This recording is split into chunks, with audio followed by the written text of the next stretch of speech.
અમારી સગાઈ થઈ ગઈ છે મમ્મી, અલીબાગવાળા ઘરની ચાવી હમણાં જ મોકલી દો।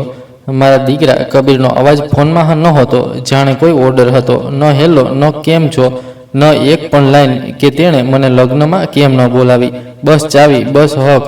અને તે એક વાક્ય મારા હૃદયની વચ્ચે બરફની જેમ કંઈક ખોસી ગયું। હું મારા રસોડામાં ઊભી હતી। બારીની બહાર અરબી સમુદ્રનું એ જ ખારું વાદળી પાણી, એ જ મોજા, એ જ ભેજવાળી હવા જે છેલ્લા 40 વર્ષથી મારી જિંદગીના દરેક સત્યની સાક્ષી રહી છે। આ ઘરની દિવાલોમાં મારા પતિનું હાસ્ય પણ બચ્યું છે, અને તેના અંતિમ શ્વાસનું મૌન પણ। અને આજે મારો પોતાનો દીકરો મારી તરફ જોયા વિના તે ઘરની ચાવી માંગી રહ્યો હતો, જાણે તે ઘર નહીં પણ કોઈ હોટલનો રૂમ હોય। મેં ધીમેથી કહ્યું, કબીર, તે કહ્યું લગ્ન? તે એમ બોલ્યો જાણે કોઈ નાનું કામ પતાવી દીધું હોય। હા, ગયા વીકેન્ડ, બસ એક નાનું પ્રાઇવેટ। મમ્મી, તું આ બધું એન્જોય નથી કરતી? નાનું પ્રાઇવેટ? અને હું તો તેની માં છું, જેણે રાતો જાગીને તેના તાવમાં પટ્ટી મૂકી હતી, જેણે તેના પહેલા ગીત માટે પોતાનો હાર વેચીને સ્ટુડિયોનું એડવાન્સ ભર્યું હતું। આજે મને બસ એટલું જ કહેવામાં આવી રહ્યું હતું કે અમારા લગ્ન થઈ ગયા છે અને હવે ચાવી મોકલી દો। મેં ગળીને અવાજ સ્થિર કર્યો, કોની સાથે લગ્ન કર્યા છે? એક સેકન્ડનો ઠહેરાવ, પછી એ જ બેદરકારી, તાનિયા સાથે। વોટ? તાનિયા કપૂર, તું મળી લેજે પછી, હમણાં પ્લીઝ ચાવી મોકલી દો। અમે કાલે સવારે નીકળી રહ્યા છીએ। તાનિયા કપૂર, આ નામ મેં પહેલીવાર સાંભળ્યું। મારી નવી વહુ, અને મને તેનો ચહેરો પણ ખબર નથી। અને તેમનું હનીમૂન મારા અલીબાગવાળા સમુદ્ર કિનારાના બંગલામાં।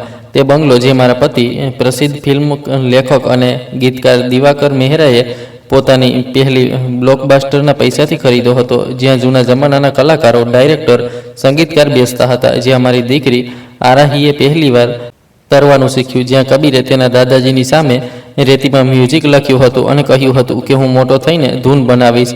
આજે એ જ કબીર બોલી રહ્યો હતો, ઇટ્સ જસ્ટ અ હાઉસ, બસ એક ઘર। મેં પળભર આંખો બંધ કરી। મારામાં એક જૂની આદત હતી, બધાને ખુશ રાખવાની, કોઈના ગુસ્સાને પોતાના પર લઈ લેવાની। પણ તે દિવસે કંઈક બદલાઈ ગયું। કદાચ ઉંમરે મારી કરોડરજ્જુમાં પાછી હિંમત ભરી દીધી હતી, અથવા કદાચ આ બેહુદી માંગ મારા ધીરજની છેલ્લી દિવાલ તોડી ચૂકી હતી। મેં પૂછ્યું, તે અમને જણાવ્યું કેમ નહીં? લગ્નમાં બોલાવ્યા કેમ નહીં? કબીરનો જવાબ તરત આવ્યો, કારણ કે તું સવાલો પૂછે છે, તું બધું કંટ્રોલ કરવા માંગે છે। તાનિયાને આ ડ્રામા જોઈતો નહોતો। અમે શાંતિથી કરી લીધું, હવે બસ ચાવી મોકલી દો। તે બંગલો પણ તો ફેમિલીનો છે, તેણે ફેમિલી એમ કહ્યું, જાણે ફેમિલીનો મતલબ ફક્ત તેના હાથમાં સુવિધા હોવું છે। મેં ધીમેથી કહ્યું, ફેમિલી છે એટલે જ તો હું પૂછી રહી છું। અને તાનિયા, તે શું કરે છે? તેનો સ્વર થોડો ગરમ થયો। તે એક્ટર છે, બહુ ટેલેન્ટેડ છે। આવતા મહિને ઓડિશન છે, એટલે હમણાં અમારી પાસે ટાઈમ છે। એક મહિનો કદાચ વધારે, મતલબ મારું ઘર હવે કોઈની જરૂરિયાત પ્રમાણે બુક થવા લાગ્યું। અને મારી પૌત્રી મેહર અને જોયા, જે દર જુલાઈ અહીં આવે છે, તેમની રજાઓ, તેમની યાદો, તેને કોઈ મતલબ નથી। મેં યાદ દેવડાવ્યું, આવતા અઠવાડિયે આરાહી છોકરીઓને લઈને આવી રહી છે, તેમનો દર વર્ષનો રૂટીન છે। તે હસી પડ્યો, હાસ્ય નહીં, કટાક્ષ હતો।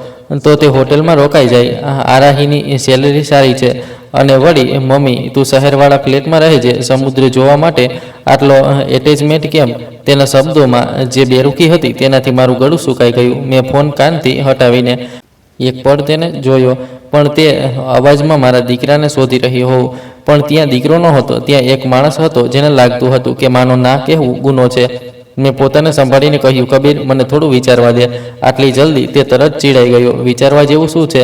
તું હંમેશા ડ્રામા કરે છે। તાનિયાએ પેકિંગ શરૂ કરી દીધું છે, કાલે સવારે ડ્રાઈવર પણ રેડી છે, બસ ચાવી મોકલી દો, કુરિયર કરી દો। કુરિયર? ચાવી કુરિયર? જાણે મારું જીવન એક પેકેટ હોય। મેં ધીમા પણ સાફ શબ્દોમાં કહ્યું, હું જવાબ હમણાં નહીં આપું, હું તારી સાથે વાત કરીને જણાવીશ। મમ્મી, મેં કહ્યું ને, હું કોલ બેક કરીશ। મારા અવાજમાં કંઈક એવું હતું કે તે પહેલી વાર ચૂપ થયો। મેં એક શ્વાસ લીધો, પછી બહુ સામાન્ય લહેજામાં કહ્યું, લગ્નની વધાઈ હો, હું તાનિયાને મળવા માંગીશ। અને મેં કોલ કાપી દીધો। ફોન કાઉન્ટર પર મૂકતા જ મારી આંગળીઓ સહેજ ધ્રુજી રહી હતી। સમુદ્રના મોજા બહાર તેજ થઈ ગયા હતા, જાણે તે પણ કંઈક કહી રહ્યા હોય। હવે નિર્ણય કર। મેં ચા માટે ગેસ ઓન કર્યો, પણ મારું ધ્યાન ચામાં નહોતું। મારા મગજમાં માત્ર એક સવાલ હતો, આ બધું આટલું અચાનક કેમ? એક મહિનો અલીબાગમાં, અને મને લગ્નના સમાચાર પણ તે જ દિવસે, તે જ વખતે જ્યારે તેને ચાવી જોઈતી હતી। મારામાં કંઈક ખૂચ્યું। એવું નથી કે હું મારા દીકરાને પ્રેમ નથી કરતી, હું કરું છું, પણ પ્રેમ આંધળો ન હોવો જોઈએ। પ્રેમ સીમા પણ શીખવે છે, અને આજે મારે મારી સીમા બચાવવાની હતી। હવે એક નાની વાત, પછી આગળ વધીએ. તમે આ વાર્તા ભારતના કયા શહેરથી સાંભળી રહ્યા છો? તમારું શહેર કોમેન્ટમાં લખી દેજો. મને ખરેખર જાણવું છે કે આ વાર્તા ક્યાં ક્યાં સુધી પહોંચે છે, કારણ કે આગળ જે થયું તેણે મારા પોતાના દીકરાની દુનિયા ઉલટાવી દીધી. મેં ચાનો કપ ઉઠાવ્યો અને તે ફ્રેમ તરફ જોયું જેમાં મારા પતિનો ફોટો હતો. મધુર શાંત ચહેરાવાળો માણસ. તે હંમેશા કહેતો હતો, સંબંધો બચાવવા માટે દર વખતે ઝૂકવું ઠીક નથી. રોશની, ક્યારેક ક્યારેક સાચું બોલવું પણ પ્રેમ હોય છે. મારા પતિના મૃત્યુને 5 વર્ષ થઈ ગયા હતા, પણ તેની વાત આજે પણ મારા કાનમાં હતી. મેં તે જ કર્યું જે હું સામાન્ય રીતે નહોતી કરતી. મેં ભાવનાથી નહીં પણ તથ્યથી નિર્ણય કરવાનું વિચાર્યું, અને આ માટે મને 2 લોકોની જરૂર હતી, એક કાયદો જાણવાવાળો અને એક સત્ય શોધવાવાળો. મેં ફોન ઉઠાવ્યો અને સૌથી પહેલાં મારા વકીલને કોલ કર્યો, એડવોકેટ મેઘના અય્યર. લગભગ 55ની સખત સાફ બોલવાવાળી અને મને ઘણા વર્ષોથી જાણવાવાળી. તે મારી ફેમિલીનું સિક્રેટ નહીં, મારી સુરક્ષા હતી. તે કોલ ઉઠાવતા જ બોલી, રોશનીજી, બધું ઠીક? મેં વિના ફેરવીએ કહ્યું, મેઘના, મારા દીકરાએ લગ્ન કરી લીધા છે અને તે આજે જ અલીબાગવાળા બંગલાની ચાવી માંગી રહ્યો છે. તેણે એક પળ પણ ચૂપ રહીને પૂછ્યું, તમને લગ્ન વિશે પહેલાંથી ખબર હતી? નહીં. તેનો અવાજ તરત બદલાઈ ગયો. હવે તે મિત્ર નહીં, વકીલ હતી.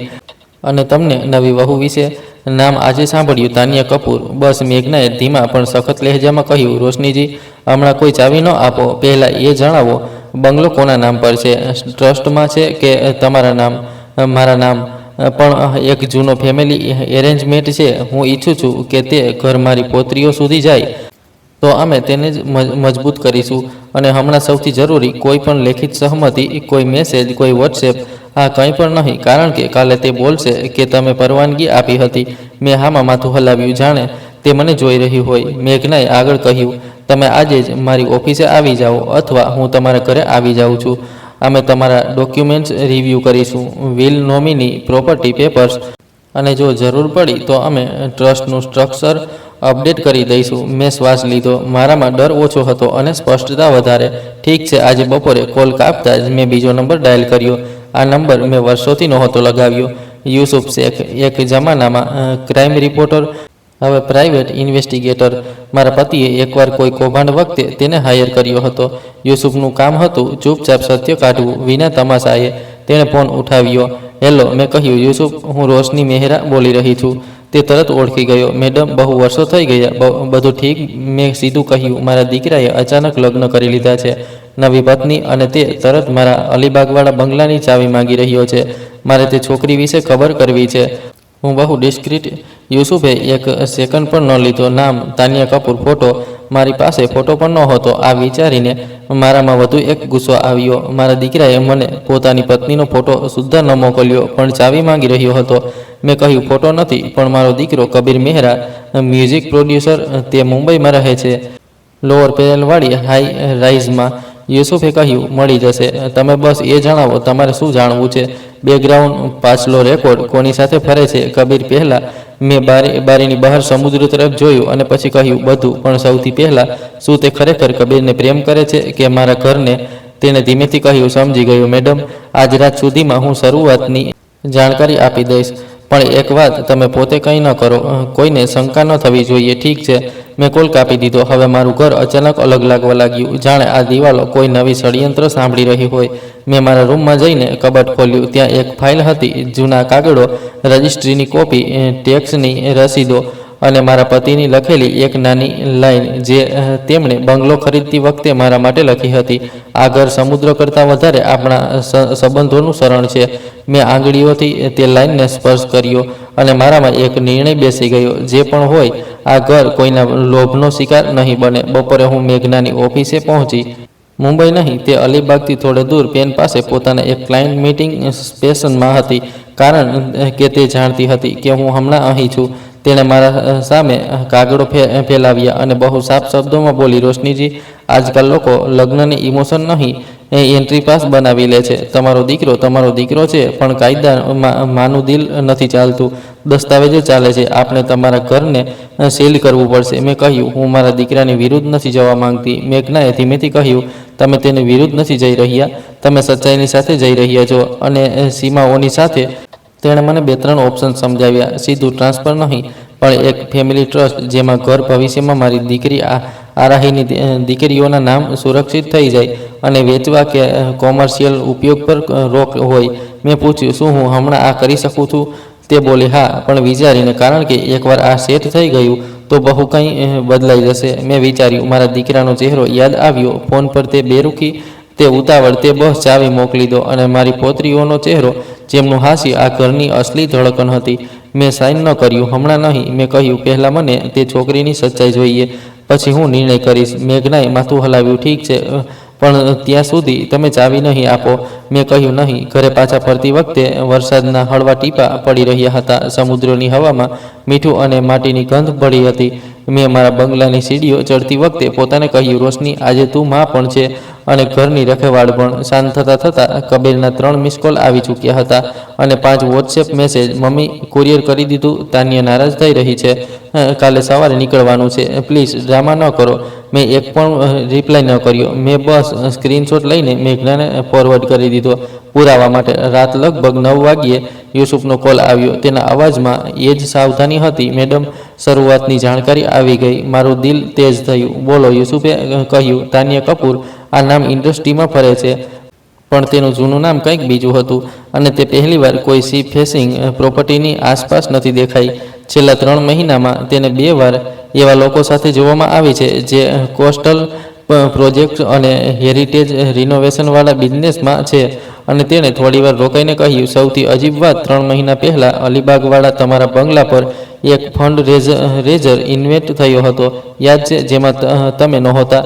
મારા હાથ ઠંડા પડી ગયા. હા, આરાહીના કોલેજવાળા કામને કારણે હું મુંબઈમાં હતી. ઇવેન્ટ મેનેજરે બધું સાંભળ્યું હતું. યુસુફ બોલ્યો. તાન્યા ત્યાં જ હતી મેડમ, અને લોકોથી તમારા બંગલાની કિંમત, માલિકી અને વેચવાની સંભાવના જેવી વાતો પૂછી રહી હતી. મારા શરીરમાં જાણે વીજળી દોડી ગઈ. મતલબ, તે મારા ઘરને કબીર પહેલાં જોઈ ચૂકી હતી. યુસુફે કહ્યું, જી, અને એક બીજી વસ્તુ, કાલે બપોરે તેની એક મીટિંગ ફિક્સ છે એક એવા ક્લાયન્ટ સાથે જે સી ફેસિંગ પ્રોપર્ટીને બુટિક સ્ટેમાં બદલવાની ડીલ્સ કરાવે છે. હું હમણાં પાકું નથી કહી રહ્યો, પણ પેટર્ન સાફ છે. મારામાં ગુસ્સો પણ આવ્યો અને દુઃખ પણ. કબીર, મારો દીકરો ફરી કોઈ ચમકદાર સ્મિતનો શિકાર બની રહ્યો હતો અને આ વખતે નિશાનો મારું ઘર હતું. મેં યુસુફને કહ્યું, મને પુરાવો જોઈએ. યુસુફ, એવો કોઈ કોન્ટેક્ટ બોલીને ભાગી ન જાય. તે બોલ્યો, મળી જશે, પણ તમે શાંત રહો. અને એક રિક્વેસ્ટ, તમે સીધે વહુ કે દીકરા સાથે હમણાં ભીડશો નહીં. પહેલાં આપણે રમત સમજી લઈએ. મેં કોલ કાપ્યો અને મોડે સુધી બારી પાસે ઊભી રહી. સમુદ્રનો અવાજ તેજ હતો, જાણે ચેતવણી આપી રહ્યો હોય. મારા મગજમાં એક લાઈન ફરી રહી હતી, તે ચાવી નથી માંગી રહ્યા, તે કબજો માંગી રહ્યા છે. મેં એક નિર્ણય કર્યો, જો કબીરને ચાવી જોઈએ તો તેને ચાવી નહીં મળે, તેને સચ્ચાઈ મળશે. પણ સચ્ચાઈ એવી હોવી જોઈએ કે તે ભાગી ન શકે, ન ગુસ્સાથી, ન બહાનાથી. મેં મારા સ્ટડી રૂમમાં જઈને એક નાનો જૂનો બોક્સ કાઢ્યો, લાકડાનો, જેના પર મારા પિતાની લખાઈ હતી. તેમાં અમારા પરિવારની કેટલીક વસ્તુઓ હતી. એક જૂનો કેમેરા રોલ, કેટલાક હાથથી લખેલા ગીતો અને એક ખાલી મખમલી પાઉચ જેમાં ક્યારેક એક ખાસ ચાવી રહેતી હતી. મેં બોક્સ બંધ કર્યો અને ઘંટી વગાડી. ઘરના જૂના કેરટેકરે દરવાજા પર આવીને પૂછ્યું, મેડમ? મેં કહ્યું, કાલે સવારે એક કુરિયર બુક કરવાનું છે, મુંબઈ, લોઅર પેરેલ, કબીરના ઘરે. તે હેરાન થયો. ચાવી મોકલવાની છે કે શું? મેં તેની આંખોમાં જોઈને કહ્યું, નહીં, ચાવી નહીં, લગ્નનો ગિફ્ટ. તે રાત્રે મેં બહુ સાલિકાથી એક પેકેટ તૈયાર કર્યું. બહારથી સુંદર સફેદ કાગળ, રિબિન, જાણે કોઈ માં પોતાના દીકરાને આશીર્વાદ મોકલી રહી હોય, અને અંદર કંઈક એવું જે ચાવી કરતાં ક્યાંય ભારે હતું. સવારે હું પોતે મુંબઈ ન ગઈ. મેં પેકેટ તેમના બિલ્ડિંગના ડોરમેન પાસે છોડ્યું. બસ એટલું કહ્યું, આ તરત આપજે, આ લગ્નનો તોહફો છે. સાંજ ઢળી ગઈ હતી. હું અલીબાગ પાછી મારા ઘરમાં હતી. મારા ફોન પર કબીરનો એક મેસેજ આવ્યો, ગિફ્ટ મળ્યું, ચાવી ક્યાં છે? મેં રિપ્લાય ન કર્યો. મેં બસ ફોન સાઈડમાં મૂક્યો અને પહેલીવાર બહુ લાંબા સમય પછી પોતાને કહ્યું, રોશની, આજે તું ઝૂકીશ નહીં. રાતના ઠીક 9:17 વાગ્યે મારો ફોન વાગ્યો. સ્ક્રીન પર કબીરનું નામ ચમકી રહ્યું હતું. મેં 2 રિંગ જવા દીધી, પછી કોલ ઉઠાવ્યો. હા, કબીર. બીજી તરફ શબ્દો નહોતા. પહેલાં એક તેજ ચીસ, પછી કોઈ વસ્તુના તૂટવાનો અવાજ, પછી એક બીજી ચીસ, અને આ વખતે તે સ્ત્રીની હતી, તાન્યાની. કબીરનો અવાજ ધ્રુજી રહ્યો હતો, મમ્મી, આ તે શું મોકલ્યું છે? અને ત્યારે જ બેકગ્રાઉન્ડમાં તાન્યાની ચીખી, આ બધું જૂઠ છે, તે મને ફસાવ્યો. મારા રૂવાટા ઊભા થઈ ગયા. મેં શાંત અવાજમાં માત્ર એટલું કહ્યું, પેકેટ ખોલી લીધું? કબીરનો શ્વાસ તેજ હતો, મમ્મી, અમારા ઘરમાં હોબાળો થઈ ગયો છે. તાન્યા એક બીજી વસ્તુ જોરથી પડી. પછી તાન્યાનો અવાજ બિલકુલ નફરતથી ભરેલો, તને અંદાજ નથી તે કોની સાથે પંગો લીધો છે? મેં ફોન કસીને પકડ્યો. મારામાં ડર નહોતો, માત્ર એક ઠંડી સ્પષ્ટતા હતી. મેં ધીમેથી કહ્યું, કબીર, હવે ધ્યાનથી સાંભળ. આજથી કોઈ પણ કાગળ, કોઈ પણ સાઇન, કંઈ પણ તું મારી પરવાનગી વિના નહીં કરે. તે હકલાયો, પણ મેં વાત કાપી દીધી. હું હમણાં આવી રહી નહીં. તું મને બધું જણાવીશ. અને હા, મેં એક પળ રોકાઈ, પછી કહ્યું, આ માત્ર શરૂઆત છે. ફોનના તે પાર ફરી સન્નાટો અને પછી કબીરનો તૂટેલો અવાજ. મમ્મી, મને લાગે છે મેં બહુ મોટી ભૂલ કરી દીધી. મેં જવાબ ન આપ્યો. મેં બસ સમુદ્ર તરફ જોયું અને સમજી ગઈ. આજ રાત મારા દીકરાના લગ્નનું સત્ય બહાર આવી ચૂક્યું છે અને હવે જે થવાનું છે તે કોઈના કંટ્રોલમાં રહેવાનું નથી. રાતભર મારો ફોન શાંત ન થયો. કબીરના કોલ કટ થયા, પછી 3 વાર ફરી ઘંટી વાગી, પણ મેં ન ઉઠાવ્યો. હું જાણતી હતી, હમણાં જો હું બોલીશ તો કાં તો તે ગુસ્સામાં કંઈક એવું કહી દેશે જે અમને તોડી દેશે, અથવા તાન્યા તેનો અવાજ પકડીને મારા ઉપર ઉલટો ઇલ્ઝામ મૂકી દેશે. હું બસ બેઠી રહી, સમુદ્ર તરફ જોતી અને મારા દિલને એ જ સમજાવતી રહી. સત્ય બહાર આવી ગયું છે. હવે આગળના પગલાં બહુ વિચારીને મૂકવાના છે. સવારે 6:30 વાગ્યે યુસુફનો મેસેજ આવ્યો, મેડમ, આજે બપોરે 1:33 વાગ્યે તાન્યાની મીટિંગ કાફે સી સોલ્ટ ખારધારા ફિક્સ છે. સામેવાળો માણસ કોસ્ટલ બુટીક સ્ટે પ્રોજેક્ટ કરે છે. હું બધું ટ્રેક કરી રહ્યો છું. મેં મેસેજ વાંચીને માત્ર એક શબ્દ લખ્યો, પુરાવો. પછી મેં મેઘનાને કોલ કર્યો. તેણે ઉઠાવતા જ કહ્યું, રોશનીજી, રાતના અવાજ પરથી લાગી રહ્યું છે. પેકેટ સાચી જગ્યાએ લાગ્યું. મેં ધીમેથી કહ્યું, મેઘના, હવે રમત તેજ થશે. મારે આજે જ કાગળો મજબૂત કરવાના છે. મેઘનાએ એક જ શ્વાસમાં પ્લાન જણાવી દીધો, જાણે તે પહેલાંથી તૈયાર હતી. તમે આજે 11 વાગ્યે મારી પાસે આવો. અમે ફેમિલી ટ્રસ્ટ ડીડ તૈયાર કરીને રજિસ્ટ્રેશન માટે લાઇનમાં લગાવીશું દઈશું. અને આજથી કોઈ પણ વ્યક્તિ તમારા ઘર વિશે કોઈની સાથે વાત કરે તો તે લેખિતમાં હોય, વોટ્સએપ પર પણ. મેં કહ્યું, ઠીક છે. ફોન મૂકીને મેં પહેલીવાર મારા પેકેટની અંદરની વસ્તુઓ યાદ કરી. મેં ગઈ રાત્રે જે મોકલ્યું હતું તે કોઈ ડરાવનો ડ્રામા નહોતો. તે સત્ય હતું, સાફ ઠંડુ કાપનારું. મેં તેમાં 3 વસ્તુઓ રાખી હતી. પહેલી, તાન્યાની અસલી ઓળખનો શરૂઆતનો પુરાવો, તેનું જૂનું નામ અને 2 તસવીરો જેમાં તે પ્રોજેક્ટવાળાઓ સાથે બેઠી હતી. બીજી, યુસુફના શરૂઆતના રિપોર્ટની પ્રિન્ટ ટાઈમલાઈન સાથે, કે તે ક્યારે અલીબાગવાળી ઇવેન્ટમાં આવી હતી અને કોને શું પૂછી રહી હતી. ત્રીજી, મારા હાથની લખેલી અને એક નાની ચિઠ્ઠી જે મેં બહુ વિચારીને લખી હતી. તેમાં બસ એટલું હતું, કબીર, આ ન પૂછીશ કે હું આ કેમ કરી રહી છું. બસ આ પૂછીશ કે આ સાચું છે કે ખોટું. અને આ બધું એકલામાં વાંચજે, કોઈને દેખાડીને નહીં. જો તું હજી પણ તાન્યાને ચૂંટે છે તો તું ચૂંટી શકે છે, પણ મારા ઘરને નહીં. સવારે 9 વાગ્યે કબીરનો કોલ ફરી આવ્યો. આ વખતે તેનો અવાજ અલગ હતો. ગુસ્સો નહીં, ગભરાહટ, અને તેની પાછળ તાન્યાનો ધીમો ફૂસફૂસાટ, જાણે તે તેને શબ્દો પકડાવી રહી હોય. મમ્મી, તે આ બધું ક્યાંથી કાઢ્યું? આ ખોટું છે ને? મેં બિલકુલ શાંત થઈને પૂછ્યું. તે આખું પેકેટ વાંચ્યું. તે ચૂપ રહ્યો. આજ ચૂપી એ સૌથી મોટો જવાબ હતી. મેં કહ્યું, કબીર, મારી વાત સાંભળ. આજે જે પણ તે તારી પાસે સાઇન કરાવે ન કરતો, કોઈ કાગળ પર, કોઈ ઈમેલ પર, કોઈ એગ્રીમેન્ટ પર, તે તરત ઉછળી પડ્યો. સાઇન? કઈ સાઇન? મેં જાણી જોઈને ધીમે કહ્યું. જ્યારે માણસનો હાથ ડૂબી રહ્યો હોય તે બીજાના હાથમાં પથ્થર પણ પકડાવે છે. તું બસ સાવધાન રહે. તે તરફ તાનિયાનો અવાજ તેજ થઈ ગયો. તારી મમ્મી તને કંટ્રોલ કરી રહી છે. તે આપણને અલગ કરવા માંગે છે. કબીરે ફોન થોડો હટાવ્યો, પછી ધીમેથી બોલ્યો, મમ્મી, તે બોલી રહી છે કે તું જેલેસી છે, કે તું નથી ઈચ્છતી કે હું ખુશ રહું. મારા હૃદયમાં એક ચુંબન થઈ, પણ મેં તેને બહાર ન આવવા દીધી. મેં માત્ર એટલું કહ્યું, ખુશ રહેવામાં અને ઉપયોગ થવામાં ફરક હોય છે. કબીર, આજે તારે નિર્ણય કરવો પડશે અને હું તને પ્રેમ કરું છું એટલે સચ્ચાઈ બતાવી રહી છું, કોઈનાથી બદલો લેવા માટે નહીં. કબીરનો શ્વાસ ભારે થઈ ગયો. તે મને લગ્નમાં કેમ ન પૂછ્યું કે હું ઠીક છું કે નહીં? તે એકદમ તૂટેલા બાળકની જેવી લાઈન હતી. મારી આંખો ભીની થઈ ગઈ, પણ અવાજ નહીં. મેં કહ્યું, હું આજે પણ પૂછી રહી છું, તું ઠીક છે? તે બોલી ન શક્યો. ફોન પર બસ હલકું શીર્ષકવા જેવું કંઈક થયું. પછી તેણે જલ્દીથી કહ્યું, મારે જવાનું છે. તાન્યા ચીસો પાડી રહી છે. તે બોલી રહી છે, આપણે વકીલ પાસે જઈએ. મેં તેજ પળે કહ્યું, ઠીક છે, પણ એક કામ કર, મારા વકીલ પહેલાં પોતાની તરફથી કોઈ વકીલ સાથે વાત કર. તારા અને તાનિયા સામે કંઈ ન બોલ. ઠીક છે કહીને તેણે કોલ કાપી દીધો. કોલ ખતમ થતાં જ મેં મારામાં એક વાત અનુભવી. મારા દીકરાની અંદર શંકા આવી ચૂકી હતી. અને જ્યારે કોઈ ચાલાક માણસને લાગે છે કે તેનો શિકાર જાગી રહ્યો છે, તે તેજીથી છેલ્લો વાર કરે છે. મેં જલ્દીથી આરાહીને કોલ કર્યો. મારી દીકરી, તે પુણે યુનિવર્સિટીમાં પ્રોફેસર હતી અને દિમાગથી તેજ. તેણે કોલ ઉઠાવતા જ બોલી, મમ્મી, બધું ઠીક? તારો અવાજ. મેં કહ્યું, આરાહી, કબીરે લગ્ન કરી લીધા. એક સેકન્ડ સન્નાટો. પછી તેનો અવાજ તેજ, શું, કોની સાથે, ક્યારે? મેં બધું જલ્દી જણાવ્યું, વિના સજાવટના ડિમાન્ડ, પેકેટ, રાતની ચીસો, યુસુફનો રિપોર્ટ. આરાહીએ એકદમ સાફ કહ્યું, મમ્મી આ સીધી ઠગાઈ લાગી રહી છે. મેં કહ્યું, મને પણ, અને હું ઈચ્છું છું કે તું મહેર અને જોયા સાથે આ વખતે જલ્દી આવી જાય. એકલી રહીને હું ખોટું પગલું નથી ઉઠાવવા માંગતી. આરાહીએ તરત કહ્યું, અમે આજે જ નીકળીએ છીએ, સાંજ સુધીમાં પહોંચી જઈશું. ફોન મૂકતા જ મારું દિલ થોડું હળવું થયું, પણ ખતરો હજી પણ સામે હતો. હું મેઘનાની ઓફિસે પહોંચી. મેઘનાએ કાગળ ટેબલ પર મૂક્યા અને બોલી, રોશનીજી, આજે આપણે તમારા ઘરને બચાવ નહીં આપીએ, આજે આપણે તેને બોર્ડર આપીશું. તેને ટ્રસ્ટનો ડ્રાફ્ટ બતાવ્યો. ઘર ભવિષ્યમાં મહેર અને જોયાના નામ, આરાહી ટ્રસ્ટી, અને એક સાફ લાઈન કે વિના બે ટ્રસ્ટીની પરવાનગીના ઘર ન વેચી શકાય, ન કોઈ કોમર્શિયલ ઉપયોગમાં આપી શકાય. મેં પૂછ્યું, કબીર? મેઘનાએ બહુ સીધેથી કહ્યું, તમે કબીરને ઘરમાંથી નથી કાઢી રહ્યા, તમે બસ ઘરને કોઈના લોભમાંથી કાઢી રહ્યા છો. કબીર તમારો દીકરો છે, પણ કાયદેસર રીતે તે હજી માલિક નથી. મારા હાથમાં પેન આવી ગયો. એક પળ માટે હાથ રોકાયો. મારા સામે કબીરનું બાળપણ આવ્યું, સમુદ્ર કિનારે ઉગાડા પગે દોડતો. મમ્મી જો. પણ પછી ગઈ રાતની ચીસો યાદ આવી અને તાનિયાનું તે વાક્ય, તને અંદાજ નથી તે કોની સાથે પંગો લીધો છે. મેં સાઇન કરી દીધું. મેઘનાએ તરત કહ્યું, હવે અમે તેને રજિસ્ટ્રેશન લાઇનમાં નાખીએ છીએ. અને હા, તમે તમારા ઘરના સિક્યોરિટી કેમેરા ઓન રાખો. દરેક કોલ, દરેક મેસેજ, દરેક ધમકીનો રેકોર્ડ રાખો. હું પાછી ફરી રહી હતી કે યુસુફનો કોલ આવ્યો. તેનો અવાજ તેજ હતો, જાણે તે દોડતો બોલી રહ્યો હોય, મેડમ, મોટી ખબર છે. તાનિયાની મિટિંગમાં તે કન્સલ્ટન્ટ એકલો નહોતો.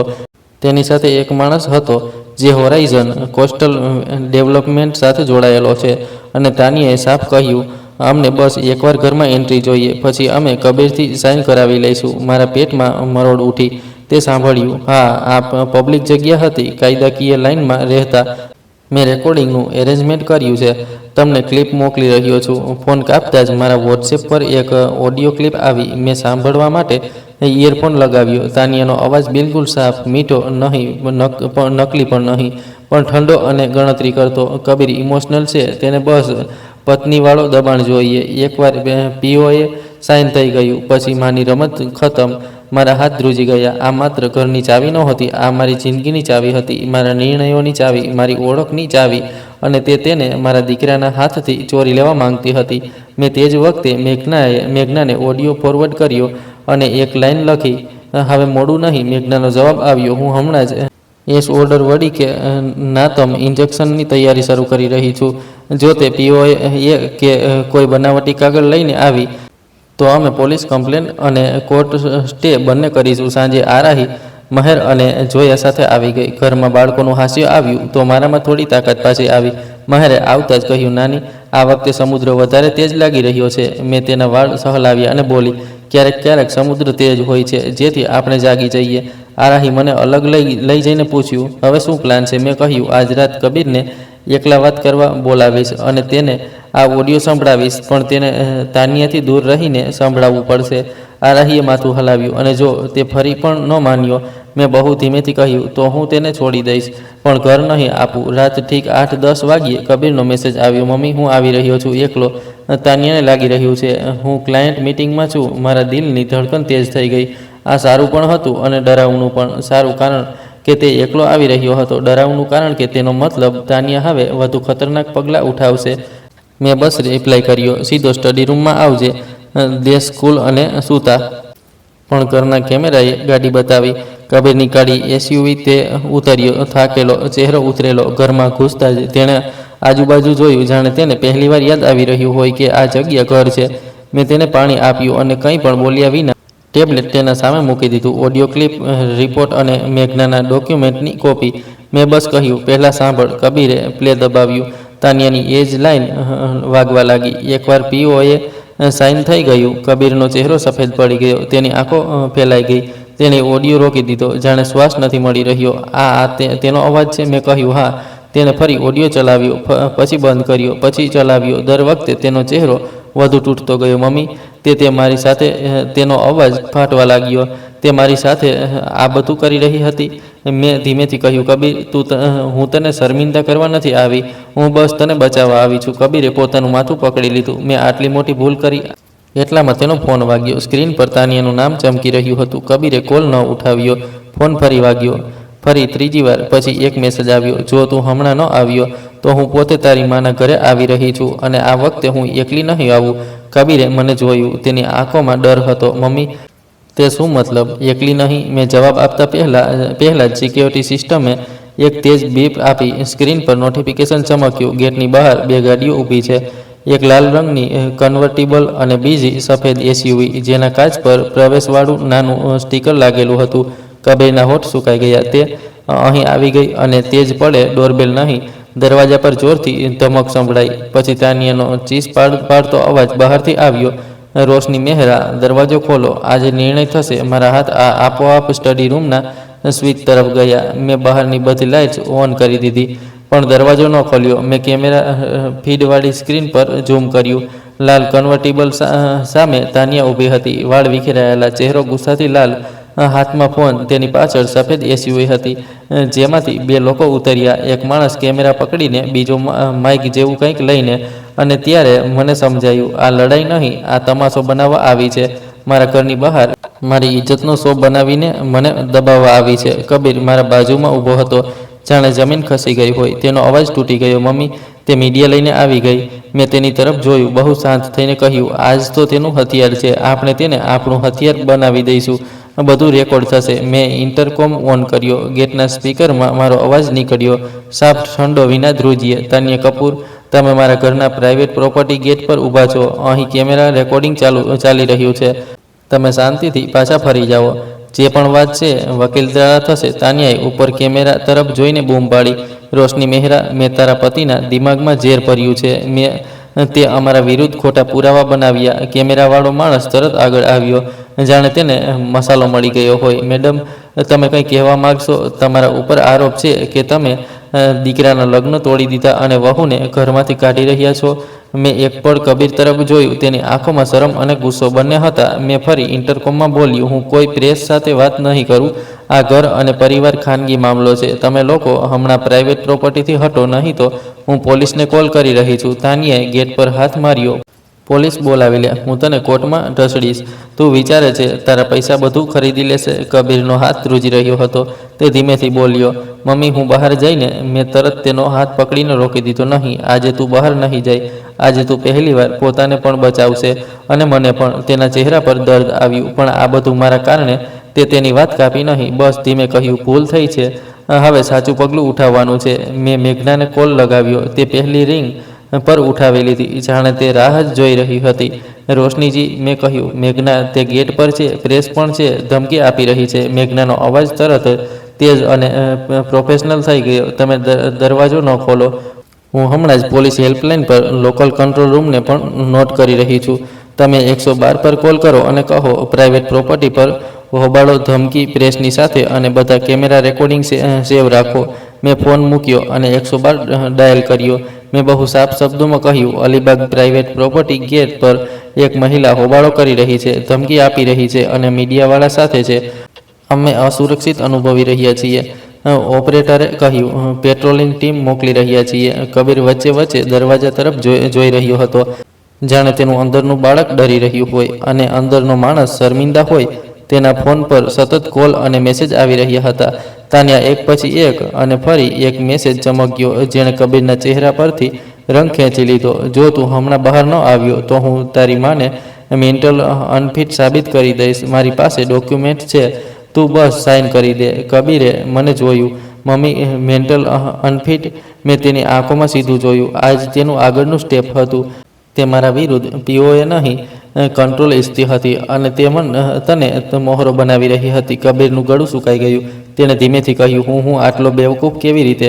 મેં તેના ખભા પર હાથ મૂક્યો. હવે પોતાને ન તોડ, હવે બસ સત્યની સાથે ઊભો રહે. બહાર તાનિયા ફરી ચીખી, કબીર, બહાર આવ. જો બધું રેકોર્ડ થઈ રહ્યું છે, લોકો જોઈ રહ્યા છે, તારી માં તને કંટ્રોલ કરી રહી છે. તે ચીસો પાડી, જેથી કેમેરામાં વાર્તા બની જાય.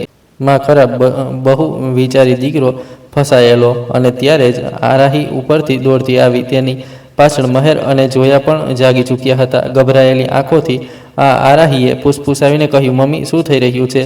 મેં તેને જલ્દીથી જણાવ્યું. આરાહીએ બાળકોને પાછળના રૂમમાં મોકલતા કહ્યું, તમે બંને અંદર જાઓ, કોઈ બારી પાસે નહીં. મહેરે જતાં એકવાર મારી તરફ જોયું. નાની, તેનો અવાજ ધ્રુજી રહ્યો હતો. મેં હળવા સ્મિત સાથે માથું હલાવ્યું. બધું ઠીક થશે. આરાહીએ કબીરને જોયું. તેની આંખો ગુસ્સાથી ચમકી રહી હતી, પણ ગુસ્સો તાનિયા પર હતો. કબીર, તે અમને વિના જણાવે લગ્ન કરી લીધા, ઠીક, પણ હવે જો તે એકવાર પણ તેના દબાણમાં કોઈ સાઇન કર્યું તો તું માત્ર મમ્મીને નહીં, પોતાની જિંદગીને પણ વેચી દઈશ. કબીરે માથું ઝુકાવી લીધું. હું નહીં કરું. તેના મોઢેથી આ પહેલી સાફ વાત નીકળી અને તે જ પળે બહાર પોલીસના સાયરનનો અવાજ આવ્યો. બે પોલીસવાળા ગેટ પાસે રોકાયા. એકે તાનિયાને પૂછ્યું, મેડમ, શું સમસ્યા છે? તાનિયાએ તરત નાટકવાળો ચહેરો લગાવ્યો. રડવા જેવો અવાજ, સર, આ મારી સાસુ છે. એમણે મારા પતિને મારા વિરુદ્ધ કરી દીધા. મને ઘરમાં ઘૂસવા નથી દેતી. આ મારો હક છે. કેમેરાવાળો માણસ ફરી વચ્ચે આવ્યો. સર, જનતાને સત્ય જાણવું જોઈએ. પોલીસવાળાએ શક્તિથી કહ્યું, કેમેરા બંધ કરો. આ પ્રાઇવેટ પ્રોપર્ટી છે. તમે લોકો અહીંથી હટો. તાનિયાએ ઊંચા અવાજમાં કહ્યું, મારી પાસે લીગલ ડોક્યુમેન્ટ છે. હું પત્ની છું. અને પછી તેણે પોતાના બેગમાંથી એક પેપર કાઢીને હલાવ્યું. જુઓ, આ પાવર ઓફ એટર્ની. મારામાં એક ઠંડી વીજળી દોડી. તે એ જ કરવા આવી હતી, મોકા પર દબાણ બનાવીને કંઈક સાબિત કરવા. મેં ઇન્ટરકોમ પર પોલીસવાળાને કહ્યું, ઓફિસર, તે જે ડોક્યુમેન્ટ બતાવી રહી છે તે બનાવટી હોઈ શકે છે. અમારી પાસે વકીલ છે અને અમારા ઘરના કેમેરામાં ધમકી રેકોર્ડ છે. કૃપા કરીને તેમને હટાવો. પોલીસવાળાએ તાનિયાને કહ્યું, મેડમ, તમે ડોક્યુમેન્ટ લઈને પોલીસ સ્ટેશન ચાલો. અહીં હોબાળો નહીં થાય. તાનિયાનો ચહેરો બદલાઈ ગયો. અસલી તાનિયા બહાર આવી ગઈ. તમે લોકો વેચાયેલા છો, તેણે ચીસો પાડીને કહ્યું. રોશની મહેરા પૈસા આપે છે. પોલીસવાળાએ તેને ચેતવણી આપી. મેડમ, તમે શાંતિ રાખો, નહીં તો કલમમાં લઈ જઈશું. તાનિયાએ કેમેરાવાળાને ઇશારો કર્યો. રેકોર્ડ કર, બધું રેકોર્ડ કર. પણ પોલીસે કેમેરા નીચે કરાવી દીધા. કબીર બારી પાસે આવ્યો અને કેમેરા સ્ક્રીનમાં જોયું. તાનિયાની બોડી લેંગ્વેજ, તેનો ગુસ્સો, તેની ચાલાકી, અને પછી તેણે ધીમેથી કહ્યું, જાણે કોઈએ તેના અંદરથી પડદો ખેંચી લીધો હોય. આ એ જ છે જે રેકોર્ડિંગમાં હતી. મેં દરવાજો ફરી પણ ન ખોલ્યો. મેં કબીરને જોયો. હવે શું કરીશ? કબીરની આંખોમાં પાણી હતું, પણ અવાજમાં પહેલીવાર મજબૂતી હતી. હું ખતમ કરીશ આજે, હમણાં. મેં કહ્યું, વિના સ્વરના, વિના બદલો લીધો, બધું સત્ય અને સીમા. કબીરે પોતાનો ફોન કાઢ્યો. તેણે તાનિયાને મેસેજ ન કર્યો. તેણે મેઘનાએ આપેલા નંબર પર કોલ કર્યો. પોતાના માટે, પોતાના નામથી, પોતાનો વકીલ. મેઘનાએ પહેલાં જ એક બીજા ફેમિલી લોયરને લાઇનમાં રાખ્યો હતો. કબીરે માત્ર એટલું કહ્યું, હું લગ્નને રદ કરવા માગું છું, ફ્રોડ અને મિસ રિપ્રેઝન્ટેશનના આધાર પર, અને મને લેખિતમાં જોઈએ. આજથી તે મારાથી કે મારી ફેમિલીથી કોન્ટેક્ટ નહીં કરે. મેં તેની વાત સાંભળીને પહેલીવાર રાહતનો શ્વાસ લીધો. આ એ જ કબીર હતો જે બાળપણમાં ભૂલ પછી રડીને કહેતો હતો, મમ્મી, હું ઠીક કરી દઈશ. બહાર પોલીસ તાનિયા અને પ્રેસવાળાઓને હટાવવા લાગી. તાનિયા જતાં જતાં કેમેરા તરફ ચીખી, તમને લોકોને લાગે છે તમે જીતી ગયા. આ ખતમ નથી થયું. હું પાછી આવીશ. અને પછી તેણે એક છેલ્લી લાઈન ફેંકી જે મારા દિલમાં ખૂંચી, કબીર, તું તારી માના કૂતરા બનીને રહી જઈશ. કબીરે પહેલીવાર બહારથી નહીં, અંદરથી જવાબ આપ્યો. તેણે ધીમેથી કહ્યું, નહીં, હું મારી માનો દીકરો છું અને હવે હું પોતાનો પણ માણસ બનીશ. ગેટની બહાર ગાડીઓ જતી રહી. સન્નાટો છવાઈ ગયો. માત્ર સમુદ્રનો અવાજ બચ્યો. મોજાનું એ જ જૂનું સત્ય. કબીર ત્યાં જ ઊભો રહ્યો, જાણે તેના પગમાં તાકાત ન રહી હોય. પછી તે ધીમે ધીમે સોફા પર બેસી ગયો અને માથું પકડીને રડી પડ્યો. કોઈ એક્ટિંગ નહીં, કોઈ દેખાડો નહીં, બસ એક માણસ જેને સમજાયું કે તેને પ્રેમ નહીં, ઝાડ મળ્યો હતો. આરાહીએ બાળકોને અંદર મોકલીને દરવાજો બંધ કર્યો. પછી મારી પાસે આવીને બેસી ગઈ. કબીરે રડતા રડતા કહ્યું, મમ્મી, હું તારી પાસે માફી માંગવા લાયક પણ નથી. મારામાં બહુ કંઈ હતું, દર્દ, ગુસ્સો, થાક, પણ હું જાણતી હતી જો હું હવે તેને કચડી દઈશ તો તે ફરી કોઈ બીજા જૂઠના સહારે ઊભો થશે, અને જો હું તેને માત્ર બચાવી લઈશ વિના સીમાના, તો એ જ જૂની પેટર્ન પાછી પડશે. મેં ધીમેથી કહ્યું, માફી, હું સાંભળી લઉં છું. કબીર, પણ ભરોસો સમયથી બનશે. તેણે માથું હલાવ્યું. ઠીક છે, હું તૈયાર છું. મેં આરાહી તરફ જોયું. તે સમજી ગઈ. તેણે કહ્યું, કબીર, હવે જે પણ થશે બધું લેખિતમાં, બધું વકીલ દ્વારા. અને નાનીના ઘર વિશે એક પણ વાત કોઈ ડેવલપર, કોઈ દોસ્ત, કોઈ કન્સલ્ટન્ટ સાથે નહીં. કબીરે તરત કહ્યું, હું વાયદો કરું છું. રાત્રે મેઘનાએ વિડીયો કોલ કર્યો. તેણે કહ્યું, રોશનીજી, પોલીસની જીડી એન્ટ્રી થઈ ગઈ છે. અમે કાલે સવારે કોર્ટમાં એક નાનું આવેદન નાખીશું, જેથી કોઈ પણ બનાવટી પીઓએ કે કોઈ પણ પ્રકારની મેન્ટલ અનફિટવાળી કોશિશને પહેલા દિવસથી બ્લોક કરી શકાય. અને તમારા કેમેરા રેકોર્ડિંગને અમે પુરાવા તરીકે સુરક્ષિત રાખીશું. મેં કહ્યું. અને તાનિયા મેઘનાએ કહ્યું, તેના વિરુદ્ધ ધમકી અને ટ્રેસ પાસિંગનો મામલો બની શકે છે. પણ અમે હમણાં શાંત રીતે આગળ વધીશું. પહેલાં લગ્નનું એનલમેન્ટ ડિવોર્સ ફાઇલ થાય, પછી જો તે ફરી આવી તો રિસ્ટ્રેનિંગ ઓર્ડર. કબીરે સ્ક્રીન પર મેઘનાને જોયું અને પહેલીવાર બહુ શાંત, બહુ સાફ અવાજમાં કહ્યું, હું તેને સેટલમેન્ટ નહીં આપું, હું તેને કંઈ નહીં આપું. મેઘનાએ કહ્યું, આ બદલો નથી કબીર, આ સીમા છે, અને સીમા સારી વસ્તુ છે. કોલ કપાતા પછી અમે ત્રણેય થોડીવાર ચૂપ રહ્યા. પછી આરાહી ઉઠી અને બોલી, હું બાળકોને સુવડાવી દઉં છું. રાત ઊંડી થઈ ગઈ. મેં કબીરને સ્ટડી રૂમમાં જ બેઠેલો જોયો. તે મારા પિતાની જૂની તસવીર સામે જોઈ રહ્યો હતો. તે ધીમેથી બોલ્યો, મમ્મી, હું દાદાજીના નામને પણ ગંદુ કરાવી દેત. મેં કહ્યું, નામ નથી ગંદુ થતું કબીર, લોકો કોશિશ કરે છે અને પછી સત્ય આવીને બધું સાફ કરી દે છે. તે હિચકિચાયો અને ઘર જે તે ટ્રસ્ટમાં નાખી દીધું. મેં બહુ શાંત લહેજામાં કહ્યું, તે બદલાઈ નથી રહ્યું. તે એક પળ ચૂપ રહ્યો. પછી તેણે બસ માથું હલાવી દીધું. કોઈ દલીલ નહીં, કોઈ ચીસો નહીં, બસ સમજ. તેણે ધીમેથી કહ્યું, ઠીક છે, મેં ઘરને ચીજ સમજ્યું હતું, હવે સમજાયું. આ અમારી યાદો છે. બીજી સવારે સૂરજ ઉગતા જ મેઘનાએ પેપર્સ પર સાઇન કરાવ્યા. કબીર માટે અલગ વકીલ, મારો અલગ, જેથી કોઈ પછી આ ન બોલે કે માએ દીકરા પર દબાણ નાખ્યું. કબીરે પોતાના હાથથી એક લાઈન લખી, હું પુષ્ટિ કરું છું કે હું સ્વેચ્છાએ આ કાર્યવાહી કરી રહ્યો છું. આ લાઈન મારા માટે ચાવી કરતાં વધારે કિંમતી હતી, કારણ કે આ મારી જીત નહોતી, આ મારા દીકરાનું જાગવું હતું. બપોર સુધીમાં તાનિયા તરફથી કોલ આવ્યો. એક નવો નંબર. મેં ન ઉઠાવ્યો. મેઘનાએ ઉઠાવ્યો અને બસ એક લાઇનમાં કાપી દીધો. બધું કોમ્યુનિકેશન કોર્ટ અને લીગલ ચેનથી થશે. જો તમે ઘર પાસે ફરી આવ્યા તો રિસ્ટ્રેનિંગ ઓર્ડર અને FIR બંને થશે. તે દિવસ પછી તાનિયાનો સ્વર ધીમે ધીમે નબળો પડ્યો. જ્યારે દબાણ કામ ન કરે તો ચાલાક લોકો નવો શિકાર શોધે છે, અને આ વખતે અમે તૈયાર હતા. સાંજે મહેર અને જોયાએ મને સમુદ્ર કિનારે બોલાવ્યા. મહેરે મારો હાથ પકડીને કહ્યું, નાની, કાલે ડર લાગી રહ્યો હતો, પણ આજે સારું લાગી રહ્યું છે. મેં તેના કપાળ પર હાથ મૂક્યો. ડરાવવું ખરાબ નહીં બેટા, ડર આપણને શીખવે છે કે શું બચાવવું છે. કબીર પાછળ પાછળ આવ્યો.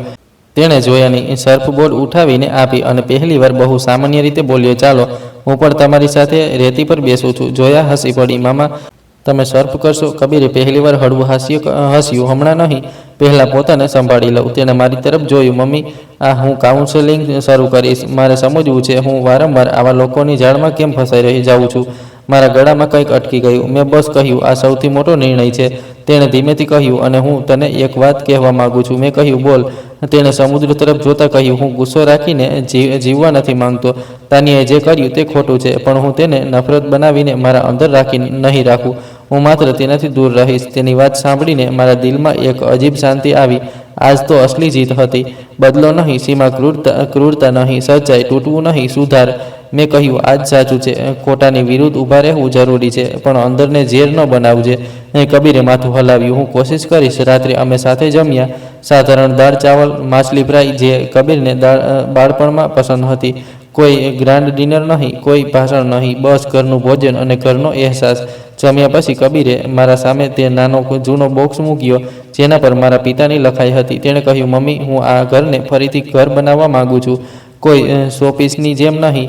મેં બોક્સ ખોલીને તે ખાલી મખમલી પાઉચને જોયો. મેં બહુ ધીમેથી કહ્યું, ઘર ચાવીથી નથી ખુલતું કબીર, ઘર સંબંધથી ખુલે છે. તેણે મારી તરફ જોયું, આંખોમાં નમ્રતા. તો શું હું ધીમે ધીમે તે ચાવી પાછી કમાવી શકું છું? મારા દિલમાં દર્દ પણ હતું અને આશા પણ. મેં કહ્યું, હા, પણ ધીમે ધીમે. તે રાત કબીર ગેસ્ટ રૂમમાં રોકાયો. બહુ સમય પછી, અને પહેલીવાર મને લાગ્યું સમુદ્રના મોજા આજે શાંત છે, જાણે તોફાન પસાર થઈ ગયું હોય. હું જાણું છું આગળ પણ મુશ્કેલીઓ આવશે, કાયદાકીય કામ, દસ્તાવેજો, અને કદાચ તાનિયાની એક બીજી કોશિશ. પણ સૌથી મોટો ખતરો નીકળી ચૂક્યો હતો, મારા દીકરાની આંખો પર પડેલો પડદો. અને હવે અમે અમારા ઘર, અમારી ઇજ્જત, અમારી શાંતિને બચાવીને આગળ વધી શકીએ છીએ. બીજી સવારે મેં મારા હાથથી કબીર માટે એક નાની નોટ લખી અને તેની ચા સાથે મૂકી દીધી. હું તને પ્રેમ કરું છું, પણ પ્રેમનો મતલબ હા નથી હોતો. પ્રેમનો મતલબ સાચું હોય છે. તે નોટ વાંચીને કબીર મોડે સુધી ચૂપ રહ્યો. પછી તેણે બસ કહ્યું, થેન્ક યુ મમ્મી, મને બચાવવા માટે નહીં, મને જગાડવા માટે. અને આ વાર્તાનો અંત નહીં, આ તેની શરૂઆત હતી. એક એવી શરૂઆત જ્યાં ઘર સુરક્ષિત હતું અને સંબંધો પણ ધીમે ધીમે ઠીક થવા લાગ્યા હતા.